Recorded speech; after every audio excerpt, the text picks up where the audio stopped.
Ito, number 1, nag-good morning ka daw kay Bensi. Or nag-good night, guilty or not guilty daw. Guilty. Guilty tayo dyan, ha? Guilty? Good morning ka? Good morning ako tayo. Siya din naman eh. Siya din? Reciprocate naman pala. Dati. Dati? Bakit naman dati? Bago na kasi yung panahon eh. Yung bago ng panahon? Baka naman kasi busy lang naman. Baka busy nga eh. Busy lang si Bensi. Studies. Pero consistent yun sa'yo. Sakto lang. Sakto lang. Ganun lang. Kasi siyempre pangit kung palagi na ako yung pangit pa rin ka palagi. Iniisip ko rin ang aking self. Baka ako masaktan. Huwag ka sasaktan, okay lang Joke siguro. lang. Pero feeling ko naman kasi may time ka yun kasi para sa mga beneficiaries. Tama. Kaya alam kong yun ang pinapriority. Yes. Natindihan naman niya ito yung ni Bensi. Nakakatawa naman. Nakaintindihan niyo? Nakaintindihan naman yun. Lipstick muna tayo mga kalingap. Para maganda naman sa inyong paningin na walang kaganda-ganda. Ayan, shoutout po sa lahat at sa mga kapwa ko po OFW. Ayan, mag-ingat po tayo lahat mga kalingap sa amanda ko kayo ng mundo naroon ngayon. At syempre may galap shoutout kila Kuya Bal Santos Matubang, Ate Edna Vlogs at Kalingap Rab. So ayan guys, napanood nyo po ang clip video na nakuha ko po dito kay Kalingap JJ na talaga namang itong si Kalingap Edo ay magka-chat din sila ni ni BNC mga kalingap at ayun, pero parang nagbago daw ang panahon, ang oras ata nila kasi siyempre busy silang pareho din, si Beyonce nag-aaral, si Kalingap Edo busy sa kanyang tawag dito, sa kanyang pag-charity, di ba mga kalingap? At ayun, sabi ni Kalingap Edo ay ayaw din niya daw umasa kasi nga syempre alam naman natin si Beyonce ay bata pa mga kalingap at marami pang mangyayari, di ba? At huwag tayong umasa kasi nga ang napanood natin ay teleserye lamang, pero itong si Kalingap Edo talaga ay alam natin ang nararamdaman niya ay para di talaga kay kay Beyonce. At ayun nga, marami ng mga pagsubok na dumating dito kay Kalingap Edo na isa rin sa mga tawag dito nababas sa ngayon dahil sa mga yung ex daw niya na sila pa rin ni Edo, di ba mga kalingap? Mga issue na yung iba naman ay talagang na nagugulat or kinikim-kim nila yung mga kalingap, samantalang itong si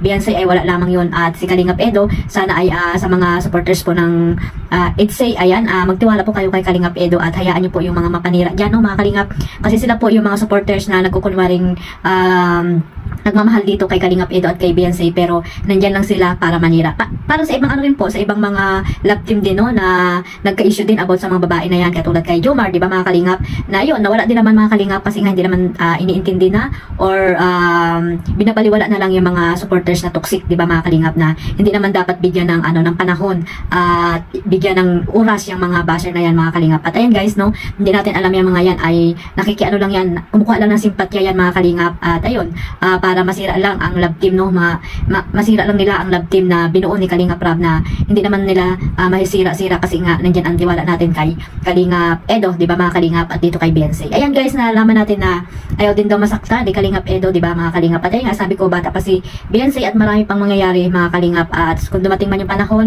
na sila talaga ni Beyonce, ayan, bonus na lang yan sa ginawang love team ni Kalingap Rab teleserye ng Idsay mga kalingap. Kaya sana po unawain natin ang mga sagot dyan ni tawag dito ni Kalingap Edo mga kalingap. Sa hindi pa po nakapanood niyang full video na yan, ayan, pakipantahan niyo po yung channel ni Kalingap JJ at dyan niyo po mapapanood lahat ng mga tanong ni Kalingap JJ dito kay Kalingap Edo. Yan lang po yung ginawa ko yung clip video na yan kasi masyado na mahaba pag ating kukunin lahat, di ba mga kalingap. So ayan lang guys, at sana maunawaan po natin lahat at lawakan po yung ating isipan, yung mga naninira dyan kay Edo, ayan, matagal na po yan mga kalingap.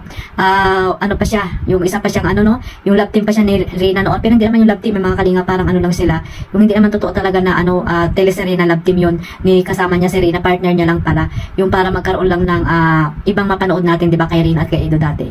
Pero yun nga, may mga supporters pa rin na hindi makamove on, di ba mga kalingap, pilit pa rin na talagang sinisiraan itong si Kalingap Edo. At ayun nga, ngayon mga mainit-init na mga balita, na yun nga, yung ex ay lumabas, di ba, yung ex-woman ex ni Edo ay lumabas, dahil lang ang dami nilang para makapanira lang ng isang tao mga kalingap.